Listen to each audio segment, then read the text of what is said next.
Everybody, and welcome to the Good Day Matrix. My name is Daz, and I am here today with the amazing, and I can't emphasize it enough, Vanessa Sorenson. She's the Managing Director of Microsft and just a force in leadership, and I just can't wait to share her story today. Vanessa probably doesn't remember, and I purposely didn't remind her before this, but I actually met Vanessa 2 years ago at the Microsft 2020 awards that you had. I was working with Enlightened Designs from Hamilton on an app that we were developing, and they invited me as they were up for the award, and it was my app that they put forward for it. And you had this beautiful black gown on. It was so gorgeous. And before I get into that part of it, she just looked amazing anyway. I was standing with Don Pringle and Joel Holmes, and you started speaking, and I just got goosebumps. And I said to them, how do you work with someone that amazing every day? Like, the entire Microsft team just must be inspired. They're like, you have no idea. They were just, they were in awe, and I was in awe. And you spoke of humanness and kindness and determination and just changing the world. And I was just so, so excited. So that was the first part of it. And Joel said, do you want me to introduce you? I was like, no. Like, it wasn't the time. You know, you had a really big night on your hands, and then you were dancing on the dance floor with this beautiful gown, and you were holding your train. And I was like, that just can't be fun for anybody. So I'm the typical person who always has a giant handbag with everything you could ever need. I have 3 kids. Tie. And I was the hair tie person who was like, hold on a minute, I know what to do. So I was also in this long, beautiful black dress, and I'm on my knees on the floor. I remember tying up my dress. Tying your dress up. So that's how I first met you. And then you looked like you had a great night the rest of the night, and you were just free. So I was very rapt. But just standing there and listening to you and listening to the vision that you had for Microsft and for the world, but really focusing on what you can do here in Aotearoa to really change things was just amazing. So I can't wait for you to hear from her. She's a mother of 2. She has amazing leadership experience already. She was the GM of Spark and has just proceeded to continue learning and develop and really hone her leadership and craft. So I'm so excited to be here. Thank you so much for your time today, Vanessa. Thanks, Des. Wonderful to be here. So what we do at the Good Day Matrix is we talk about 5 pillars of wellness, and there's many more than that, but we talk about body, mind, identity, community, environment. So we'll just flow through those pillars today, and we'll just get some really great nuggets. What we try and do is inspire other people's curiosity to look into things, and it doesn't matter if you're a truck driver, a nurse, a GM, an entrepreneur, and anything in between. There are things you can learn from everybody, and that's why we have the matrix. So we say that all these things intertwine and guide us through, and there's commonalities that we can draw out. So we'll start with body, and we'll go from there. Perfect. So with body, is there any daily rituals or any non-negotiables that you have that you love to do that really replenish your body? Definitely exercise. Yeah. I think it was one of the things growing up. Never took it that seriously, and you know, I've just made a commitment that at least 4 times a week I've got to get up moving, and including this morning. So I feel very proud, got up and did a run, and it's hard, right? You know, you're sort of waking up, you're sort of, oh, it's cold, you can stay in bed, and my whole philosophy is feet on the ground. Nice. Get your feet on the ground, have my gear there ready to go, and I just feel so much better. Yeah. I just know that my day's better, I can concentrate more, I can be a better human being, and it's just, feet on the ground. So for me, walking the dog or running on the treadmill are kind of, you know, some of those days I feel like I really do need to sort of power it out. And it's become a priority, and rearranging my day to make sure that my first meeting doesn't start till 9, so I can fit that in and still have breakfast with the family. So that's pretty important. Feet on the ground, I love that mantra, because mine is, do you always do it in the morning? Yes. Yeah, because mine I sort of drag it down. I'm like, I'll do it in the afternoon. You get to the afternoon, you kind of, it's been a long day, and then all the excuses start to creep in, and it's so much harder. I feel like morning is your prime time. Just sets your day up so much better. Absolutely. So on a tough day, how do you put that into practice? Like if you've had, because we talk often at the moment about back-to-back meetings and all of these, you know, and we talk about RPEs for netball and for sport, where if you're going to have a big day, you need to actually recover well, and to be able to deliver that level of intensity again. So how do you make sure that that's just an absolute non-negotiable for you? Look, we just have to now build it into our schedule. I think the thing that COVID taught me is when I was at home, I found myself doing walking meetings more than ever before. And so, you know, also even though we're coming back in the office, I bring my flat shoes in. Sometimes I've got a one-to-one. You mentioned Daniel Lund. Often we go walking and talking. And so I think there's ways it doesn't necessarily have to be just in the morning. And also us getting a dog, that helps too. I get home, if I've had a really rough day and it is a nice night, you know, putting her lead on and saying, look, let's go and just smell the roses and actually see the world and look at the water. And I often take photos of my weird walks, but that fills my soul as well. And so we just have to now build it into what we do every day. Yeah, particularly with this hybrid stuff, and I'm going to bring that up later as well. But Cassie Roma, do you know Cassie? Yes. I just adore that woman. Same. She was our first ever interview for this. She's amazing.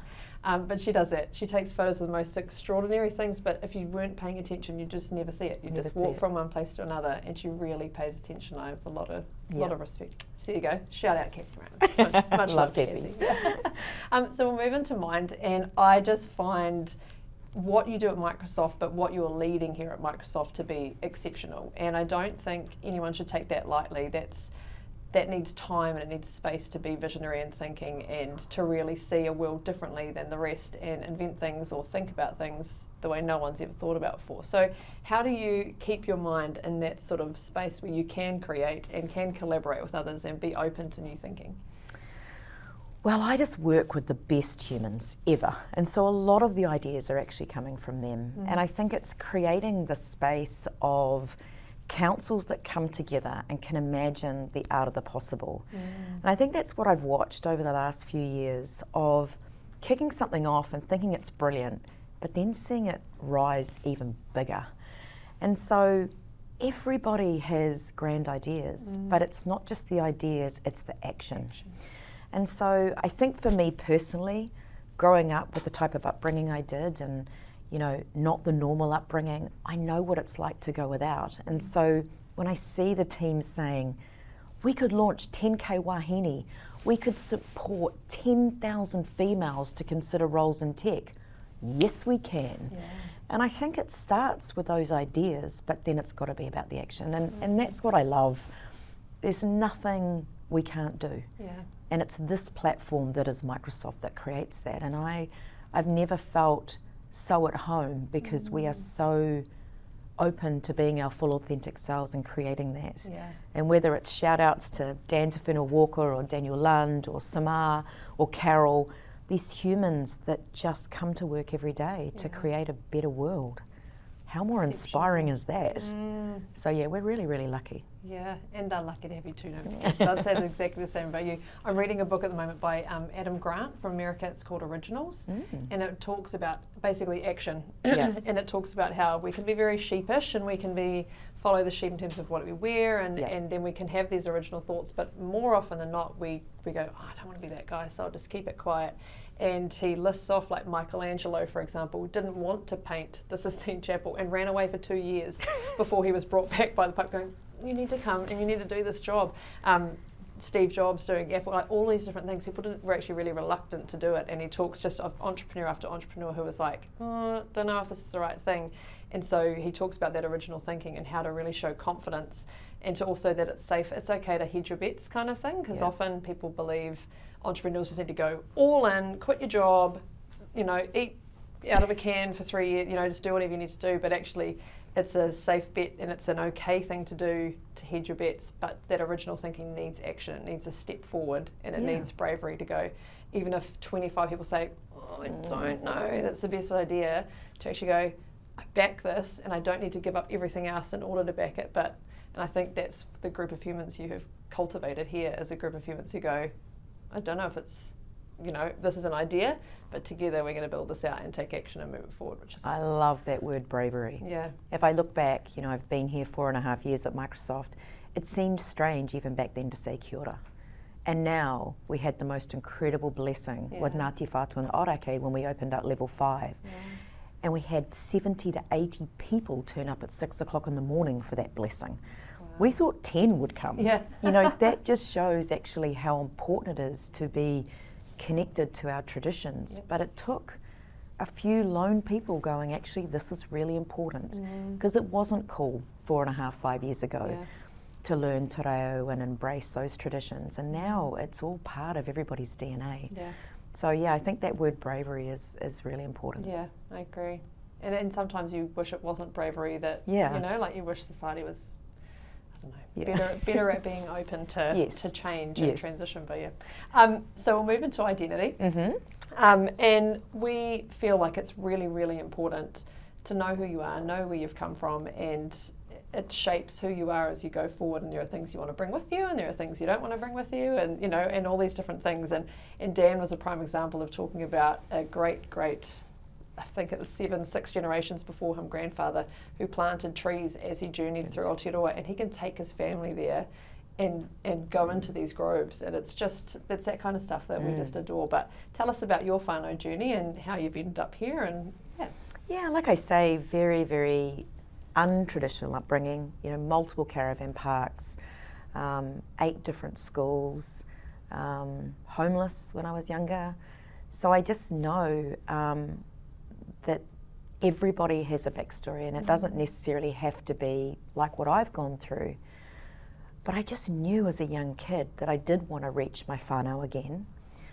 So once I was 17, leaving Cairns, jumping on an aeroplane, flying back to New Zealand, knocking on my father's door, who actually thought I was someone whose car had broken down, because I hadn't seen him for so many years. And I must admit, I had a terrible perm and glasses, like the old 80s hairstyle. Yeah, but finding him again, absolutely accidentally landing in tech is really what changed my life. But I do know at about the age of 12 or 13, I knew I'd get out.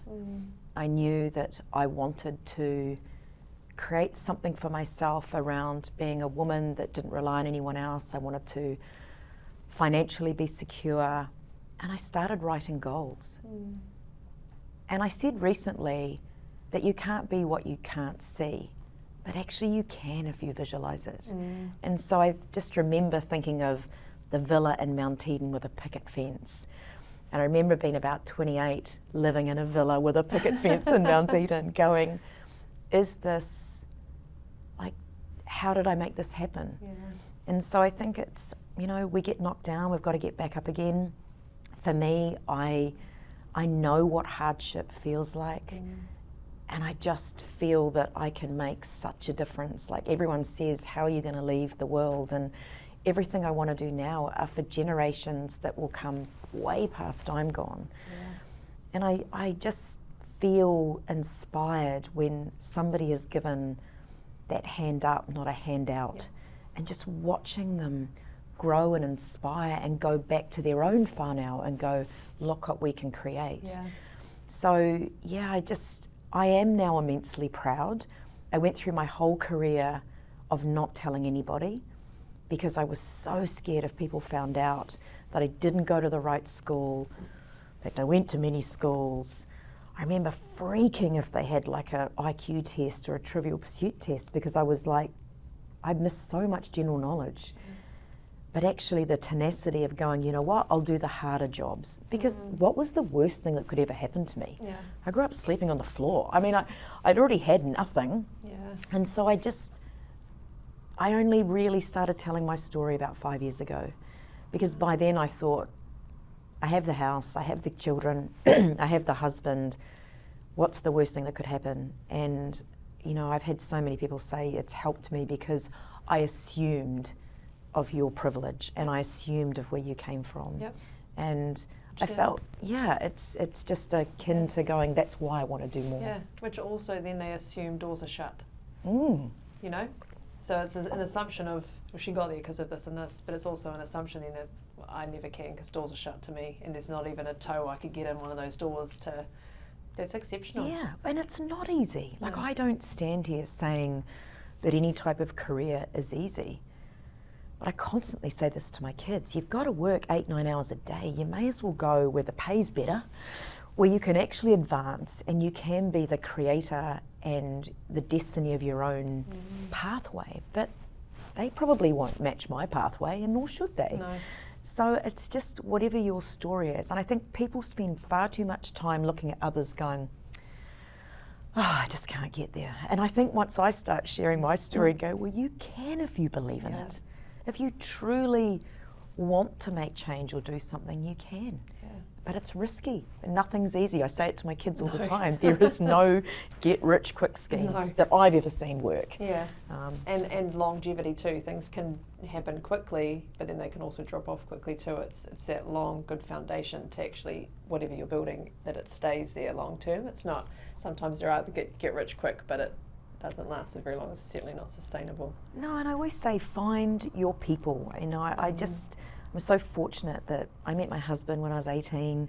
Wow. We're still together, engaged at 21, married at 23. I'm just like, but we set a plan together. Like, he has always supported me as a woman in technology and go, fly girl, I'm here to support you. And, you know, I'm just so fortunate that I've found my person, and I always say to people, find that support, because there's a lot of people that want to pull you down. I also wished more women supported more women.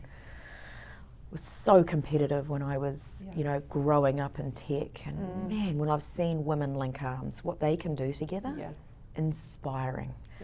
And so there's just things that I think I've seen in my career that I just want to break down and, you know, call it out and say it, because it's still too prevalent today. Yeah. Have you read Brené Brown's new book? Oh my goodness, Atlas of the Heart. I haven't yet, and it's on my list. Stunning, beautiful, amazing. But she talks about how often, say if we have a sad moment in our lives, and whatever that might be, that we'll often go, oh, you know, but in another country these guys are dealing with this, so you know what, actually we're all right. And she says there's not a limited or a finite amount of empathy in the world, and you're allowed to give to yourself what you need, and you're allowed to give that to others. So you don't have to be like, oh, you know, guys, but over here these guys are dealing with this, because you feeling that pain or you giving that empathy doesn't take away anything from them, and it doesn't limit the amount that they can feel. And so there was like one of those aha moments, because often, you know, as growing up, we were the same. We didn't have a lot of money, and you know, all of these different things. We worked on coupons of what we could buy, and you know, and that just, to me, that's quite normal. And I had a great childhood, and you know, it's fine. But often that was the message. Well, think of children who don't have this, or think of children that don't have any food tonight. And I found myself saying that to my kids. So, but actually, it's not about that. It's about appreciating where we are. And there's certainly things they could totally not be upset about. But well, that so reminded me of my own daughter when she was about 5. We were at New World, and she again wanted something, and my go-to must have been, I haven't got any money. And she says, well, Mum, I've got an idea. How about you work at New World on weekends so you can then pay for the things that I want? And I said, but Gracie, then I won't see you. And she goes, I'm not expecting you to work the whole weekend. Like, honestly, it just must have been my go-to, rather than, because it is so easy, right? We do want to give our kids everything. I struggle with that, but I'm so proud of who they are now, of actually wanting to give to others. And I love that story. They have an exceptional role model as a mum to really lead the way of giving back. It's pretty amazing. So we'll move into community. That's quite a nice segue to community. So when we talk about community, everybody has a different community. It could be a knitting group, rugby club, you know, everything in between. Line dancing, I always joke about line dancing. I shouldn't, because it's great. But tell us about any community groups that you're a part of, because we find that really important. And in a busy society, often we're not connecting into those community groups where we feel like we can contribute, or we feel like we're part of a valuable part of a community. So what community groups do you connect to? Yeah, look, again, it's been a real journey for me learning about Māori and Pacifica, and I've been so fortunate to work with Irene and Mary, who have really brought me into the South Auckland community. And I have spent quite a lot of time with family out there presenting, just to understand what is it really like for these communities that are getting more and more left behind. And it's been an educational journey for me to go and speak my story, but ultimately I'm talking to the grandparents and the parents to say, look, really support these kids and getting certified. And tech's not just for the coders and the, you know, the techies, it's actually for the creatives and the, you know, waka haka people, and like just really opening up. So I've been really, really fortunate. on that. My husband and I are Harley Davidson riders, so our community is also, you know, everything from someone that's got a, you know, tattooed and, you know, every single walk of life. But my community now is my family. And, you know, I think as we get into bigger careers, you know, I honestly don't ever want my kids to feel like I wasn't there. And I travel a lot during the week, so my weekends are about them. And, you know, this last weekend, going to the Coromandel and spending time and sharing stories. And in fact, our daughter Grace has just done the DNA test, and so she's so interested in her roots and where all her whānau have come from. And so honestly, that is my number one community, because I'm one of those people that is always giving to others. This is so important, you know, the kids won't be with us forever. They'll go off and fly any day soon. And so I really have prioritised making sure that that community, and not just our children, but our extended whānau, that we really and truly spend really quality time with. Because most of my career has been flying off and assisting others, and I kind of looked over here and went, you know, I think this is part of what my role is, to really fulfill that. I've got a beautiful sister who had a horrific car accident, and so supporting her and her journey and what, you know, brain injuries and what that looks like. And so, you know, again, there's you know, there's love for community, and the South Auckland community, especially of what, you know, Irene and Mary have taught me, but my own whānau and my own community is just so incredibly important. Yeah, and they're your legacy. They're the ones who are going to continue leading amazing things in the world. And grandchildren. I hope so. Grandchildren. And within Microsft also, again, I've worked with a lot of your people for a couple of years now, and the communities within Microsft I find just exceptional, and it's all about bringing value and belonging here and ensuring that everybody has a place and that everybody feels safe in what they're doing. So tell us about the different communities that you have within Microsft. Yeah, it's so hard because we could, you know, be across hundreds, but we basically brought it down to 4. So our LGBTQI plus community, and I just love that about everybody coming and being your full authentic self, whoever you identify as. And I've personally gone and done all of the parades with my children, and taught them that they can love anybody in this world. One that I'm really, really proud of is accessibility.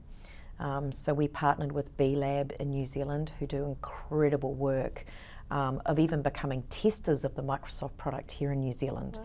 Because we believe we design from an inclusive perspective that if anyone can use, everyone can play, everyone can succeed. So I absolutely love that. Our Indigenous communities, so our Māori and Pacifica work that we specifically do here in Aotearoa, but I'm also the exec sponsor in Australia, so learning about Aboriginal and Torres Strait Islanders and how do we shift the dial and getting more Indigenous into tech. And then there's women at Microsft, and one day it's just going to be called Microsft, but sadly we're still way underrepresented. And this is where the convergence of things like 10K Wahine come together, Digi Girls, to inspire girls to go, wow, actually this could be a really amazing career. And then underpinned by all that, mental health and wellbeing. And so we haven't specifically set up a pillar around that, but we've really lent in the last couple of years, you know, to have those harder conversations and bring people together and go, you know what, and they've seen me from everything from laughing on the dance floor to crying my eyes out when Black Lives Matter happened, because I want to be a real leader. Like, when I find it tough, everyone's finding it tough. And I remember growing up in my tenure of thinking, leaders are untouchable. They don't show any emotion, they're so bloody smart. And now my team get to see me for who I am, and it creates a psychological safety for them, I believe, to front up and be who you really are. And that not every day is awesome.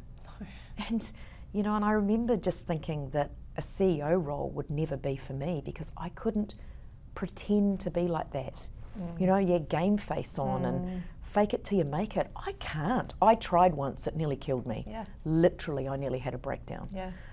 You know, you can't do that forever. No, it's trying to live too far, like it's your quadrants of personalities, right? It's trying to live too far away from where you actually sit in Where it. your core is. Yeah. And I'm sure, like, I think my whole system was just so out of whack, and, you know, started getting that whole fight or flight thing, because I was in this, this is how it's all going to be. And you know what, feedback from people were like, who were you at that point? So Jekyll and Hyde almost, isn't it? Well, like, here we go, pump up, I've got to be this person in this room. Actually, no, just be you, and it's girls don't cry at work. Yes, they do. It's mainly in the bathroom. Like, you know, we're emotional beings. So I'm not saying come in every day. And, you know, we sadly actually lost one of our team members 10 days ago, and loss also brings out such a camaraderie and support for one another, and seeing people openly sharing at a vulnerable level. We have to do more of that, because work's not a place we go anymore. It's a place that's got to interact with our whole world. And why are we different when we go home versus at work? That's so last year. This totally brings us to environment, and I don't want to go there yet, but it totally does, because part of what I respect about you, and I'm pretty sure you're going to nail this answer without me even trying, but when we lead or when we're people at work, I feel like there are non-negotiable values no matter where you are in the world. And so my two are connection and usefulness. And it doesn't matter if I am in a corporate boardroom having a conversation, doesn't matter if I'm at netball, doesn't matter if I'm with my children. I want to be connecting with people, and I want to feel useful. And if I can sit in a room and feel like I'm not being useful, then it's probably not my space to be in, or how can I contribute differently? But do you have non-negotiable values that it wouldn't matter if you were sitting in a boardroom versus home, that you just hold true to? Integrity and aroha, and love. You know, again, going back to my own story, when I was about 21, 22, I was fired. I was falsely accused of something. And it just shattered me. Like, I had really found my family. So I took that company to court, not for the money, but to clear my name. Like, I had grown up around liars and cheats, and that is just so... In fact, recently I was asked to do something that was kind of a slight, not quite truthful, and I wouldn't do it. So it might have protected people, but I just can't. So for me, you know, a lot of people have integrity in their component, but for me, it's just so pivotal. And love. I think you either lead from heart or lead from head. And I've also had feedback, Vanessa, you're too open. And I go, how can you be too open? Like, honestly, to love and hold no grudge of anybody in the world, I'm freer for that. I truly am. That's exceptional. And so I love everybody. And I truly, even people, not everyone's going to like me. Like, I'm a hugger, but I feel it. If I don't feel that, then I'm not at my best. So yeah, they're probably my two. And you can see it and feel it. You can see it. Yeah, that's absolutely. So clearly. Sometimes, it's not an annoyance, but sometimes people are like, integrity. And then you see them walk into a room and say something that didn't happen, or like, you know, that they're flubbing a truth for a reason. And that's what you do in this environment though, and you're like, nah, that's not integrity, like that's not a non-negotiable then, because you literally just did one thing. Like, you know, in netball is a prime example of women and going like, oh my God, you're so amazing, oh, I just love what you do, and then they go over to the next room like, oh my God, do you see what she was doing? That was and you're terrible. Like, I know. I don't understand. So bad. Yeah. So bad. I had one of those people up one day and I said, if you say that about her, what do you say about me? I would never do that to you, Daz. I was like, yes, you would. That's the thing, and I see it in corporate life all the time. Like, just being so fake and just so talking behind people's backs, and I just have no time for that. You know, you got to be straight up, and that's actually, we've done this session called Stand Up here, which is how do you be an ally for everybody? Are you the person that was also in the kitchen that overheard that but wouldn't stand up and go, hey, that's not okay? And I just love that. You know, we've all got stories. When I was younger, I heard stuff or people joking about someone and didn't stand up. Not now. Absolutely not now. And I don't believe my children would either. So I think there's a whole new generation of people going, that ain't okay. And I ain't standing for that. I read a book years ago, it was about toxic people, and that was one of the things. Like, if they're talking about, and it could be anybody, you know, they're moaning about someone, you may not engage and be like, totally, I'm there with you, I can't believe you did this, but you're silently, and you nodding, they think, boom, You're agreeing. I have found a supporter, and you become that person's thing, and they keep coming back to you, hey, do you know what, she did this, did this, and you just sit there going, oh. So after that, I worked in early childhood, and I'm a qualified early childhood teacher for 10 years, and so that was one of my non-negotiables. We do not, because everyone said, oh, women working together though, you always get this. I was like, I refuse to believe that, because I won't tolerate that. So if we just blanket it out, we're going to, and we did, we had the most exceptional team for the 3.5 years I was there, because we didn't. No. And if they didn't feel confident enough to deal with it themselves, they'd come into me and be like, hey, I heard this, what should I do? And we'd go through 3 different options, and then we'd get action quickly. So these new sort of, and unfortunately it wasn't a customed thing with our industry, but they'd quickly learn, not here. Well, Daz, how often you've seen it, right? It comes from the top. If the top allow that to happen, you know, everybody does. And I'm with you. It's, you know, radiators or drainers.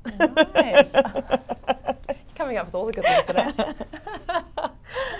I'm going to swing slightly back into the community for a part, because hybrid work now is part of our day-to-day normal, and a lot of people are wanting to work from home more and more, which is totally awesome, you know. But how do you now foster that community when you are hybrid? How have you got any strategies or things that you're doing here that really try to still connect your people together? Definitely. I mean, we were always work from anywhere before COVID, and you know, it was actually very refreshing coming here and it not feeling like you had to be here at 8 till 5 every day. So it's kind of just, you know, exponentially taken off.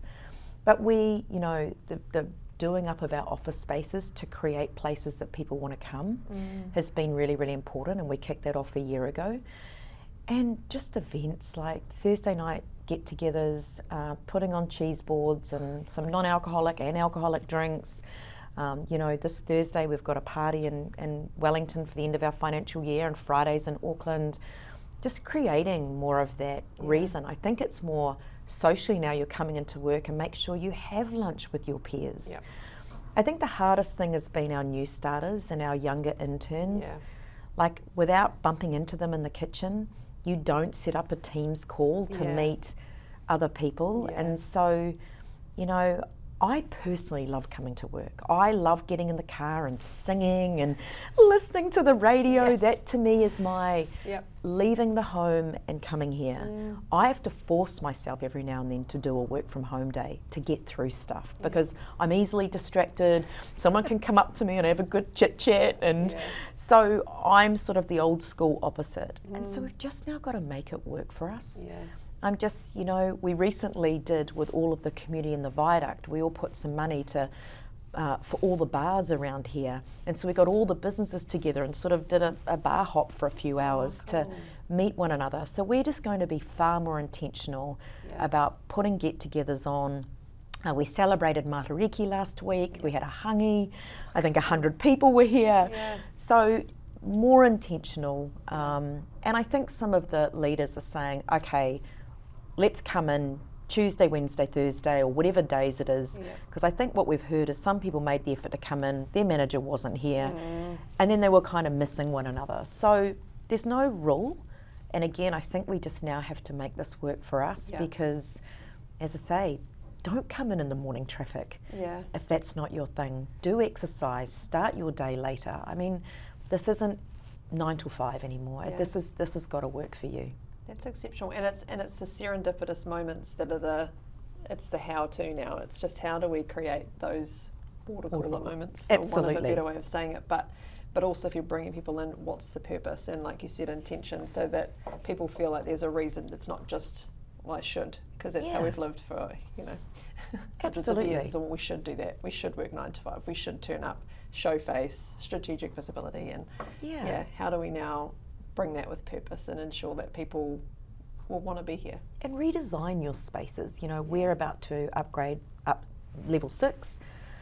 I want a space, and on school holidays you want to bring your kids. I want them to be on Microsft, and that actually this corporate gig isn't that scary. Like, I think we've got to get to some of the kids earlier. You know, I want pool tables. I want people to kind of, you know, yes, there's desks and quiet areas and offices and all that sort of thing, but I think if it's a place that actually I really want to do come and interact with people. Let's make it a bit more fun. So that's our next thing that we're going to try and do. That's so cool. And it's showing the environment you want to create for your people, right? Which was totally my last question, so you've just nailed it. But you know, it's ensuring that people want to be here and people feel safe. And I love that you want the kids to be here, because often it's you know, I think COVID's helped us do that, where kids have jumped in on our Zoom calls and our Teams calls, and you know, you kind of just can't help it now. But if they can come into work and it almost just be seamless that they're here and it's okay, and they can love it, you know, and then you can have lunch with them, and you know, just. Well, I remember being maybe 6 or 7 and going to my father's work. He was a real estate agent in Mount Eden, and they just had the wind-up phones, and my brother and I ringing each other, and like, you know, that was my only ever thought of what working life was. And I want the kids to come in here and go, wow, okay, this is what tech feels like, and people in one corner are laughing, you know, others are on a whiteboard interacting, you know, that they want to come with mum and dad. The other cool thing is we've brought in is Bring Your Dog to Work Day. Honestly, it is next level funny when at lunchtime you take the dogs for a walk and you open up the lifts and all these dogs walk out. But there's nothing like bringing a smile on people's face. And I just, it's just stupid things like that. You know, okay, socially good dogs, and you know, we had a couple of mishaps, but you know, just fun, like just do some fun stuff. MediaWorks do the Bring the Dog to Work Day too. It's so funny being in there on a Friday. So funny, so funny. My last question, which wasn't on my list, but it's led me here, is we have this thing, we like to call it portion distortion, where we kind of always go, we don't have enough time. I don't have enough time for anything. So what's your kind of messaging to your team? Because I imagine your workloads are high, and trying to now navigate hybrid working and being more relaxed at the time they come in, etc. How do you work on portion distortion, or even sort of boundaries around, you know, some people do like to work at midnight, for example, and that's okay, but how do you then put that boundary to not have people getting 20 emails at midnight when that person's working? And how do you work on that sort of time discrepancy now? I always lead with, we've got the same hours in a day, and it's up to all of us. And one of the great things I saw on someone's email feed is, I'm not expecting you to respond, you know, Carol. This is the way, Carol, this is the way I like to work. And I think, you know, I also, when I first took over as the managing director, I was working every hour known to man, and that wasn't leading from the front either. You know, dishing out emails on the weekend. So even I've become, actually that's important for me to rest, recover, be with family. And I'm just okay that I'm never going to get through my email. Like, if something's urgent, pick up the phone. We've kind of got to go back to traditional ways of, you know, because we've got Teams, we've got text message, we've got phone, we've got WhatsApp. I mean, like, honestly, I can't keep up with it. And so it's okay. And it's back to that quadrant of what's urgent and important. How many times are we going to meetings that we sit there and go, why am I even here? Where's the agenda? What's the outcome?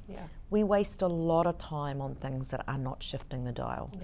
So I'm always a simple person. I set 3 big goals every year, and I keep telling people what they are, and if they connect into that, then it's worth it. And so we've just got to really hold true to that. And as I say, come into the office without a chocker diary and go for that coffee. This has got to be about connection now. And how are you? And what's going on for you? And 2 of these and 1 of these, more listening. Like, I just, you know, it's, I don't know. It's up to all of us. There will never be enough hours in the day, especially when you join Microsoft. And I say that, I do all of the inductions now, and I'm just going, you will never feel like you'll ever be able to get through it, and that's okay. That's okay.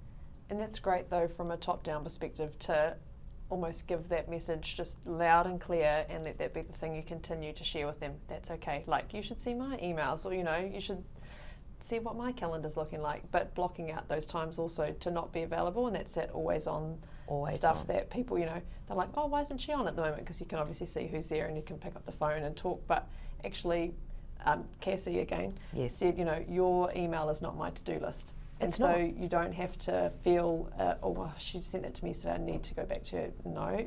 What's on your priority list? What are your top things that you need to achieve? Does it fit in? You know, there's polite also, so it's that fine line. But 100%.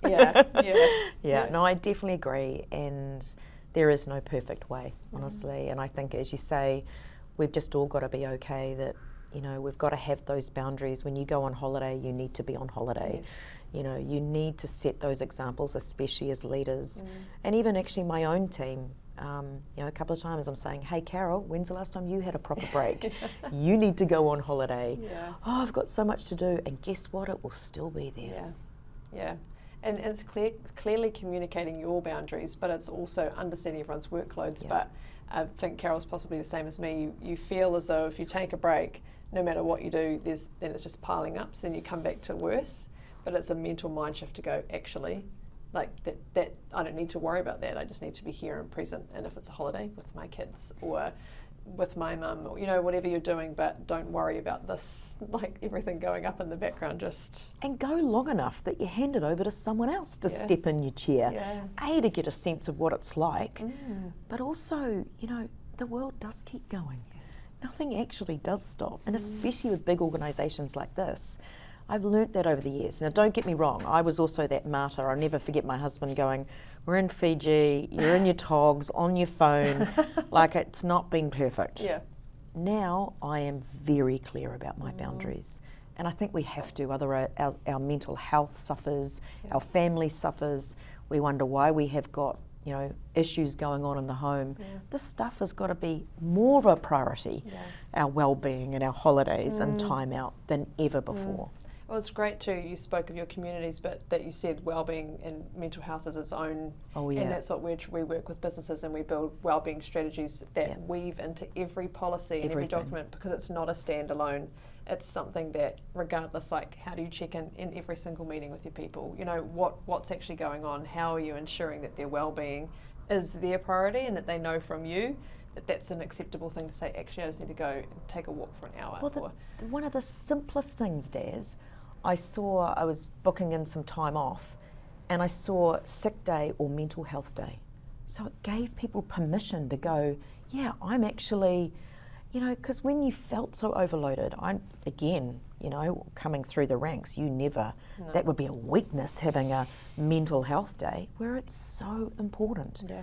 And we were so fortunate last year, Microsft gave everyone 5 mental health days to take and encourage everyone to take them over and above sick leave. Now it's incorporated in.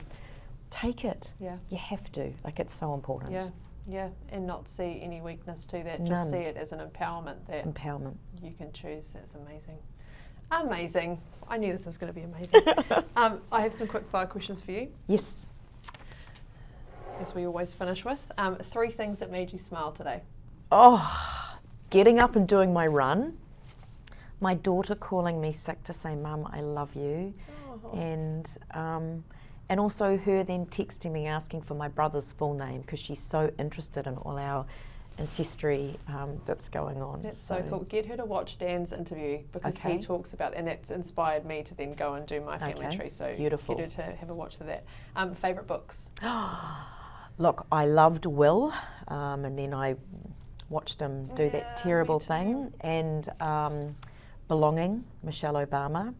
And actually I just read Melinda Gates' latest book around what she's trying to do around you know, women's equality globally. Phenomenal, yeah. I got given Michelle's book, it's on my list, and I read Will, and then I got Dan to read Will. Oh, I and loved then when that happened, he messaged me and went, what just happened? And I was like, not quite sure, because you read the book and it was totally nothing. I know. I messaged Will after that. I never got a response, but I just said, it's just so sad. Yeah. So sad. Yeah. 3 favourite smells. Coffee in the morning, roast chicken, and the beach, the salt air. Yeah. Coffee and beaches, 2 very common themes that we hear on this one. What makes you laugh?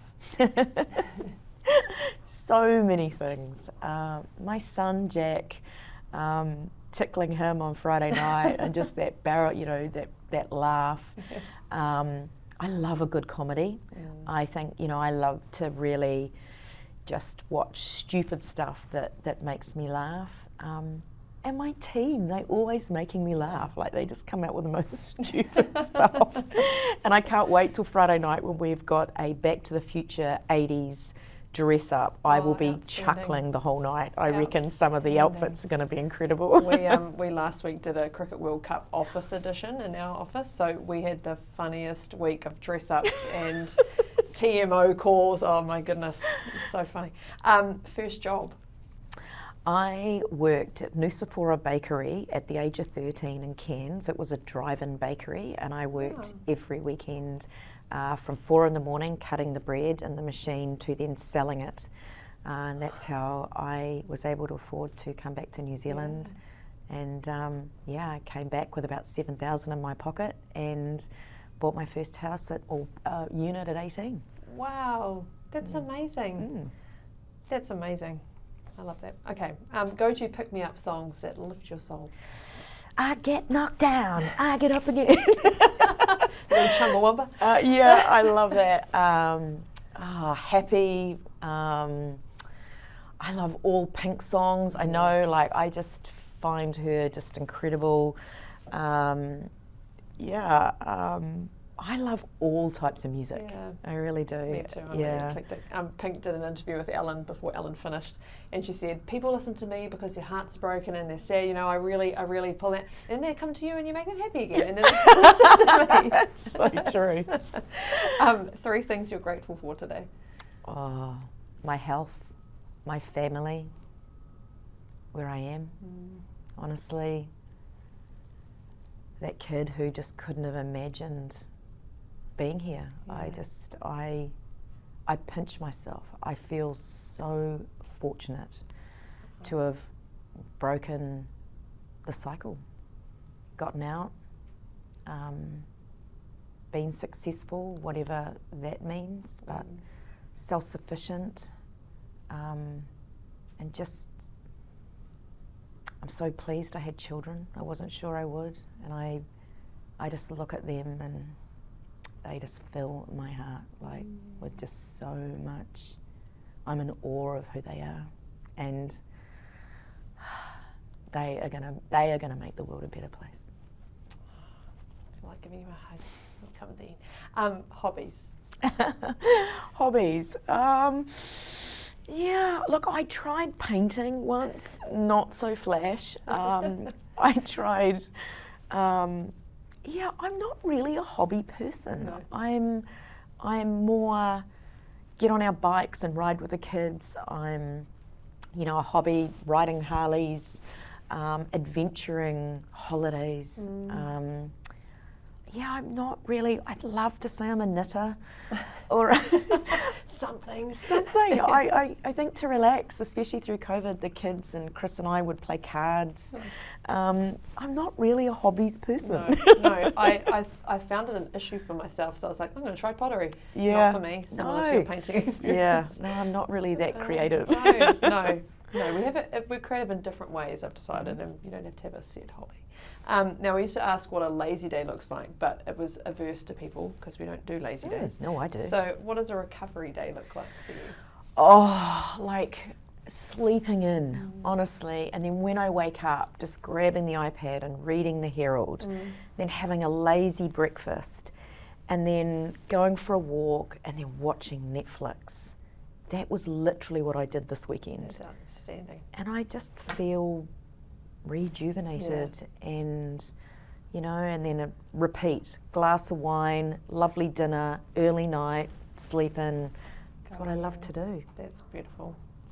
What are your favourite Netflix shows? Is Tony on there at the moment? But oh my goodness, so many. Yeah. Oh, now it's just like, I love documentaries, so I'm really big into, and I just watched the latest one on this really weird sect.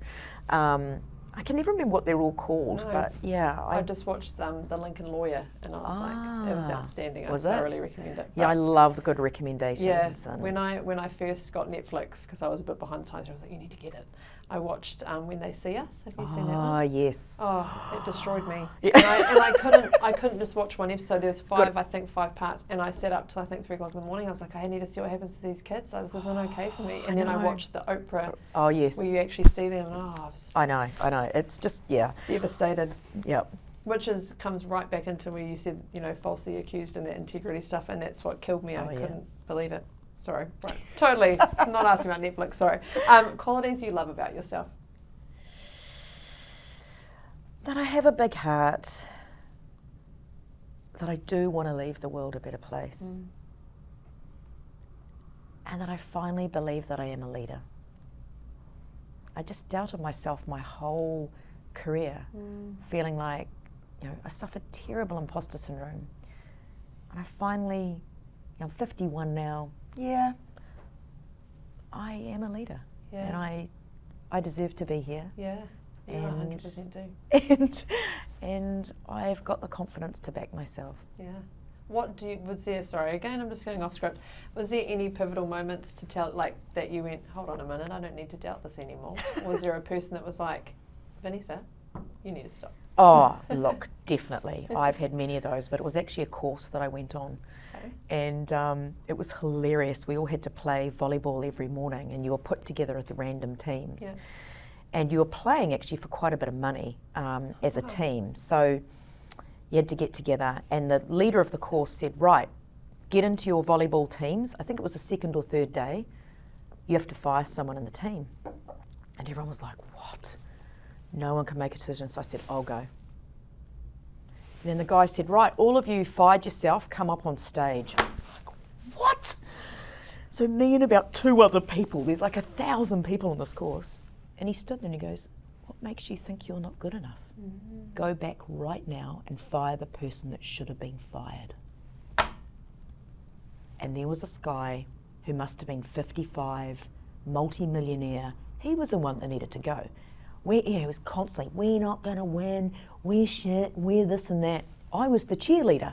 We can do it. Yeah. So I had to go back, face this guy. And he said, and the leader said, you have to explain why. And you now are the CEO of that bloody volleyball team, and you guys are going to go on. And so I remember just coming back going, wow, why do I constantly think I should put myself under the bus? Yeah. But actually the feedback from him at the end of the course said, you're the first person in my life that's given me direct feedback about how I show up. Wow. And I thought, that's what leaders have to do. Yeah. And it was just that moment. I thought, okay, because I'd read every book and I never felt like I was anything like the book said.